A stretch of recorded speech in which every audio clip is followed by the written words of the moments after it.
If you had told us at the beginning of the season that we would see Harrison Burton in victory lane, I'd have called you crazy. But here we are at Daytona International Speedway. Harrison Burton is the winner. Tanner Marlar, I'm Anthony Damcott. Welcome to Post Race Conversations. Tanner, man, what a race we saw tonight. Harrison Burton, I still can't believe that. I'm sure he can't either.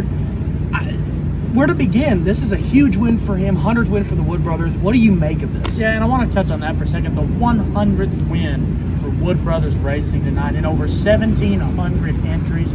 We just got out of a press conference where we talked about, I think their first race, or their first win at Daytona, being in 1953. Since then, Wood Brothers has won 14, now 15 races here at Daytona. It's almost like it's the Wood Brothers playground, and it's just great to witness history tonight. But history also for Harrison Burton. First career Cup Series win. Came into the night dead last in points, Anthony. Is leaving a playoff drive. Which is insane and helps his stock too. Remember, he doesn't have a ride for next year. Josh Berry's coming in. He's going to take over the 21 next year. So Harrison Burton, this win at Daytona no less, does great for him and his stock. Hopefully teams will take notice of that for next year. Speaking of Josh Berry, he was one of two drivers to catch air. For Berry, he went all the way over. Yeah.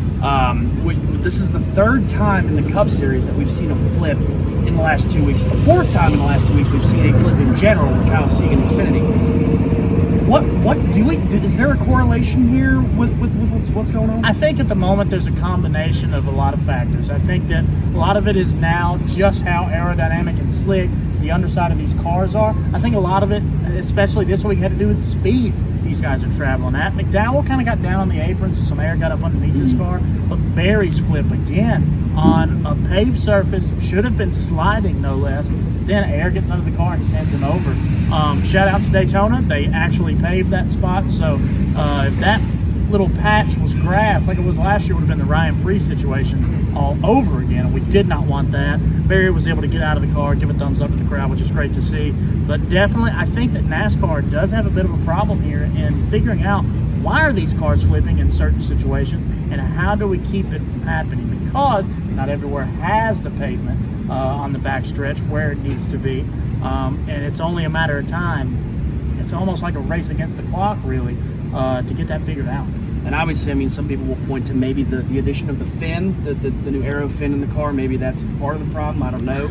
I don't think that hurts, but I don't think it helped to the extent that they wanted it to. I think NASCAR is going to have to go back to the drawing board. Yeah, and we're also lucky. You know, we saw Berry go over, but quite honestly, it could have been Austin Cindric too. I mean, both of them were sliding in the same direction. Berry just happened to be the one carrying more speed and flip over. It was very scary and slammed the inside wall. Thankfully, he came out okay. Let's talk about some other runs today. We had a lot of drivers who you wouldn't expect to see in the top 10 finish in the top 10. You had Parker Retzlaff in 7th for one, and you know, the Rick Ware guys were good all night. Who stood out to you? Parker Retzlaff really stood out to me.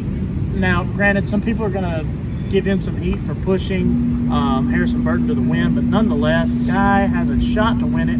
He's in 4th. He picks a good line, winds up 8th, but he's around a lot of fantastically talented drivers. And in a video, actually, that you'll be able to see on Frontstretch, Parker talks about his kind of humble beginnings here in the sport. And to see that kind of culminate in that effort here in the Cup Series tonight at Daytona was a super, super special moment. Yeah, and a lot of big crashes tonight. This was a chaotic Daytona race, to say the least. We had it all. We had flips. We had big crashes. We had the leaders crash. And then we come out with Harrison Burton going playoff racing. Well, that's going to do it for us here at Daytona. But don't go away.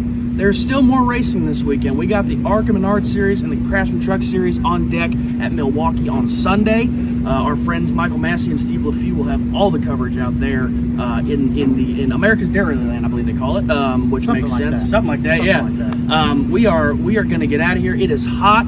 Be sure to subscribe to Frontstretch as well as Frontstretch Open Wheel and Frontstretch Grassroots on YouTube. Follow us on X at Frontstretch. Tanner, where can they find you on social media? At Tanner_Marlar on X. That's MARLAR. And you can find me at Anthony Damcott on X. We're going to get out of here.